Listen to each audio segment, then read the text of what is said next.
I did it.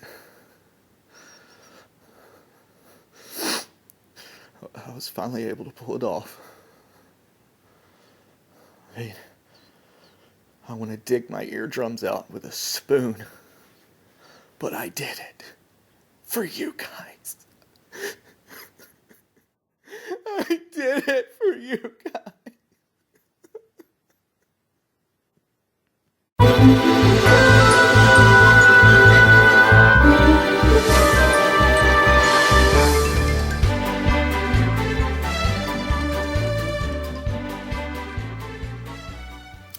Alright, let's get through this quickly and painlessly. He starts off by claiming there is 2,000 people listening to the show. He then introduces his resident butthole licker, just a guy on the show to agree with everything he says and ask him questions as though Neff is an expert. He then gives his credentials and explains why he's an expert. Because he sat at his computer drinking coffee, reading creationist websites, and science abstracts. This one insight explains why he's a complete idiot, and the joke is on him. But let's move on. He then claims science has never seen morphological change. Then he addresses Professor Hawking's new book and tells his audience how much smarter he is than Professor Hawking's. And how the good professor must be wrong, because there can be no energy without time and space. Now, I don't have a physics degree, and I even laughed out loud at how wrong he was there. It becomes apparent very quickly that Neff just loves to hear himself talk, as he continues to talk over his sidekick, who is trying to agree with him but can't get a word in. Then he makes the claim that if the laws of physics were different, then the universe would be different. Truly a mind-blowing realization. Some mindless drivel, quotes from the Bible. He makes the assertion that there's no such thing as a person who doesn't believe in God. He brags that he's converted atheists who watches his YouTube videos.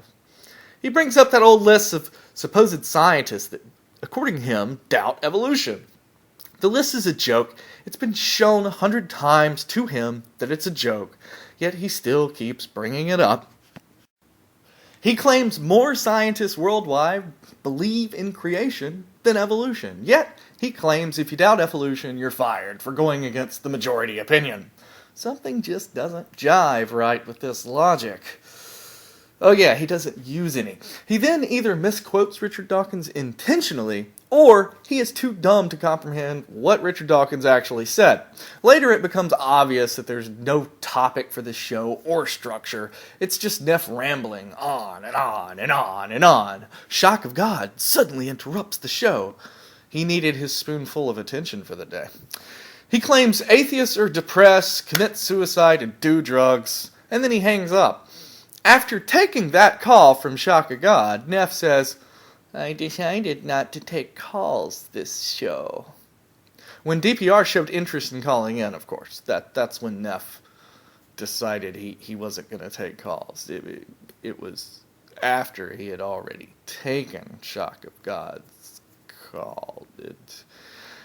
Moving on. In other words, Neff got scared of someone not licking his butt being allowed to speak on the show. Neff again makes the claim that evolutionists control science after claiming earlier that they are the minority. Anyone else see this problem? Neff starts to get all conspiracy nutty again, and then he apparently shows that he's never heard that sex sells. Who knew? DPR sends an email to Neff's little sidekick asking a question. The sidekick actually asks the question on the air, and Neff answers by saying, I don't know math. I just get a gut feeling that I'm right. Then he claims continents moved halfway around the planet in a matter of days. Mountains are squished, therefore global flood. I'm not making this stuff up, folks. Neff proves he doesn't know anything about human ancestry by claiming, if evolution were true, there should have been human civilizations millions of years ago. Moron. The dinosaur soft tissue claim is brought up again, which is of course false. Neff shows everyone he doesn't understand coal seams or how they form. Neff's butthole licker starts to say, Trees growing upright through strata. My eyes roll in the back of my head. I would rather be shooting nails into my arm than listening to this stupidity. Something about Cocomino something or other. Evolution equals abortions, apparently. Evolution devalues human life, blah, blah, blah. We've all heard it before. Neff brags about himself. He is a legend in his own mind, apparently. Then Neff reminds us why he is the world's best at projecting by saying he hates when people won't listen to reason. Now he starts doing his own version of witnessing and trying to convert people to Christ. And that's it. The show is basically over at that point. What a piece of crap. What a waste of my time. I hope you guys never have to listen to it.